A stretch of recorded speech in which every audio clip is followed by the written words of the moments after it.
LGBT adalah jargon yang dipakai untuk gerakan emansipasi di kalangan non-heteroseksual.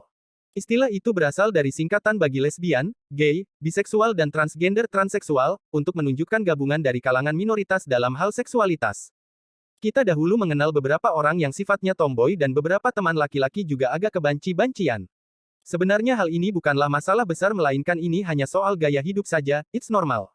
Tetapi kerusakan kaum mereka bukan saja dalam hal penampilan melainkan lebih kepada kelainan seksual yang berlebihan. Pada dasarnya, semua ini berawal dari bias informasi yang diterima dan diyakini. Keadaan ini semakin diperparah dengan menurun, berkurang bahkan menghilangnya pengendalian diri terhadap hawa nafsu yang sesat. Berikut ini beberapa bahaya atau dampak buruk menjadi LGBT. 1. Haus akan pengakuan. Manusia yang gila pujian cenderung bisa diseret oleh orang lain untuk menjadi sesuatu. Misalnya, mereka yang pintar-pintar menyuruhmu masuk ke dalam lumpur lalu memuji-muji kamu. Baikkah tindakanmu itu? Kami perlu mengingatkan lagi kepada kita semua untuk senantiasa berhati-hati terhadap ketergantungan yang dirasakan selama ini. Jika sesuatu sudah membuatmu candu maka ada kecenderungan orang lain menggiringmu kepada hal-hal yang jahat. Daripada candu kepada manusia maka lebih baik candu kepada Tuhan dalam doa, firman dan nyanyian pujian. 2. Hubungan yang tidak direstui oleh pemerintah dan agama. Zaman sekarang, semakin minim negara yang merestui pernikahan LGBT. Hanya negara-negara sekuler, ateis di Uni Eropa sajalah yang masih mengizinkan pernikahan sejenis. Bahkan Paman Sam yang dari awal telah mengesahkan undang-undang ini pun ikut mundur sehingga tidak lagi mempertahankan pernikahan sejenis laki-laki dengan laki-laki dan perempuan dengan perempuan. Ini merupakan salah satu langkah yang luar biasa dari Presiden Trump. Mau bagaimana nasib hubungan pasangan ini ke depannya bila dua organisasi terbesar di dunia tidak mendukungnya? 3. Cenderung gonta-ganti pasangan. Hubungan antara dua manusia yang dari awalnya tidak sah maka kedepannya pun akan berjalan terpontang-panting pincang, sebab ada beberapa pihak yang tidak merestuinya termasuk lembaga pemerintah dan lembaga keagamaan.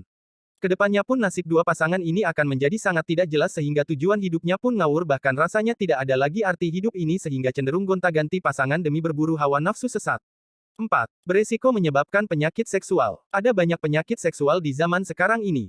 Merupakan dampak kesehatan terhadap perilaku kaum ini yang cenderung mempraktekkan gaya bercinta yang aneh dan tidak pantas sekaligus beresiko merusak organ. Misalnya saja anal seks yang dapat merusak otot pubocasigus otot Kegel, sehingga membuat otot di sekitar dubur lemah dan sering lepas kendali pup pipis di celana tanpa sadar. Selengkapnya, praktek hubungan seksual yang kurang tepat. 5. Biasanya menjadi ateis. Dampak sosial berikutnya saat Anda memilih untuk menjadi seorang penyuka sesama jenis, adalah tidak diakui oleh agama manapun khususnya di Indonesia. Anda pun tidak mungkin memaksakan diri untuk berkeyakinan jika para petinggi di sana saja melarang pengikutnya untuk menjadi LGBT. Akhirnya, penolakan semacam ini akan menggiringmu untuk menjadi seseorang yang tidak lagi percaya dengan keberadaan Tuhan lalu menjadi seorang ateis. 6. Gila akan kebutuhan materi. Biasanya mereka yang tidak memiliki Tuhan di dalam hati juga tidak memiliki prinsip hidup karena pikirannya sering bahkan selalu dalam keadaan kosong. Inilah juga yang mendorong otaknya mudah dihasut oleh orang lain, iklan, televisi dan lainnya, dan pikiran cenderung melayang-layang kemana-mana. Sadar, ataupun tidak hal-hal semacam inilah yang membuat seseorang cenderung menggilai, haus materi. 7. Beberapa dijauhi oleh keluarga. Patut diketahui bahwa beberapa kaum keluarga tidak menyukai perilaku seks yang menyimpang semacam ini. Walau ada yang merasa tidak masalah namun kemungkinan untuk ditolak sangat besar.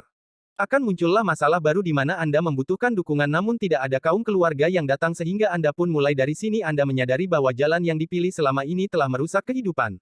8. Teman-temannya itu-itu saja. Beberapa teman yang awalnya belum kenal akan tetap ramah di sisimu. Akan tetapi setelah mereka mengetahui kedok sebenarnya maka mulailah menjaga jarak dengan Anda.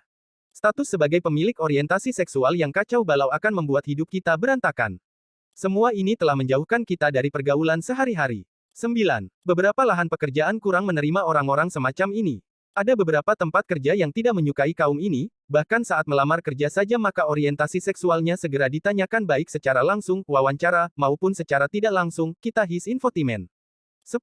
Rentan stres. Ini merupakan akibat dari penolakan yang semakin luar biasa. Tanpa disadari, tekanan yang datangnya bertubi-tubi dari luar telah meluluh lantakkan suasana hati.